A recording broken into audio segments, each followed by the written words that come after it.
الأنبياء والرسل إلا ليعقلوا عن الله، فأحسنهم استجابة، أسرعهم استجابة، أحسنهم معرفة، وأكملهم عقلا، أرفعهم درجة في الدنيا والآخرة. يا هشام، لله حجتان، حجة ظاهرة وحجة باطنة. الله بعث الأنبياء، بعث الرسل، خلى الأئمة حتى يحتجوا على الناس، يقولوا لهم الله موجود، الله قائم، الله هو الواحد الأحد، ما يجي إله غيره، ولا رازق غيره، ولا محيي غيره، ولا مميت غيره، حتى يبقى الإنسان مرتبط بمن؟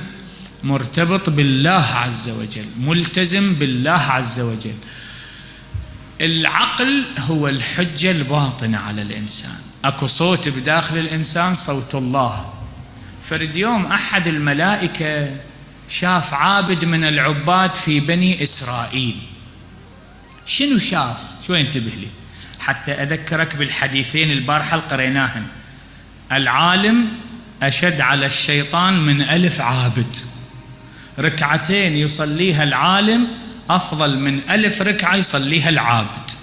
ليش؟ لأن صفة علم وتعقل، فكر وتفكر. فأكو عابد من بني إسرائيل انتبه لأحد الملائكة يصلي الليل والنهار بلا انفكاك، يعني ماكو استراحة، يتعبد الليل من النهار. فقال الملك لله: ربي، هذا العابد الفلاني، برواية الإمام الصادق، يعبدك الليل والنهار، ولكن ما أشوفك تثيب ذاك الثواب اللي قابل عبادته.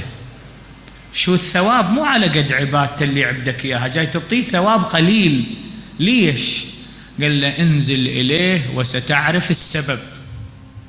نزل إليه، لقاه قاعد بباب حوشة، حاط إيده على خده ومغنتب، كئيب، حزنان. يرويها هاي الرواية صاحب بحار الأنوار العلامة المجلسي عن الإمام الصادق سلام الله. قعد يما الملك بهيئة إنسان، قال له: ما بك يا فلان؟ قال له: أنا حزنان وكئيب ولا ينفك حزني، حزني هم ما يبطل. ولك ليش ما ينفك حزنك؟ ميت أبوك أمك، شعدك ما ينفك حزنك؟ ليش؟ شنو العدك الخسرانة؟ قال له: حزنان على هاي الأرض. شبيها؟ قال له: هاي الأرض. قال له: هذا الخضار بعد مدة من الزمن سيكون حطام، يبس ويصير أصفر وتذروه الرياح. قال له: إيه كانت شعليك بيه؟ قال له: لا، شو الله لا عده هايشة، لا عده نعجة، لا عده صخلة، لو يعطيني إياها وافتر له بهاي القاع، وبدل ما تصير صفرة وتروح حرامات، هم الله مستفاد، وهم أنا خدمت الله، وهم النعجة كلت. ظل صافن الملك. هذا ايش قاعد يحكي؟ هذا ايش قاعد يسولف؟ يريد الله عنده نعجة، يكون عنده بقرة وهاي الزرع، ليش يروح حرامات؟ رجع الملك قال له: ربي هذا هيك يقول. قال له: شوف، أنت تريدني أثيبه، أنا ردتك تشوف مستواه ومستوى عقله ومستوى تفكيره. هذا حزنان، مو الناس تعصي. شوف العالم، الناس من تطلع طريق الله يحزن العالم، الناس من تعصي الله يحزن العالم، الناس من تطلع عن الطريق وتعصي وتنحرف العالم يقوم يبكي على الناس ويتألم، ويقوم يوجد لهم السبل حتى يدلهم. هذا حزنان لأن الزرع يبس ويصير أصفر، والله ما عنده هايشة وما عنده نعجتك.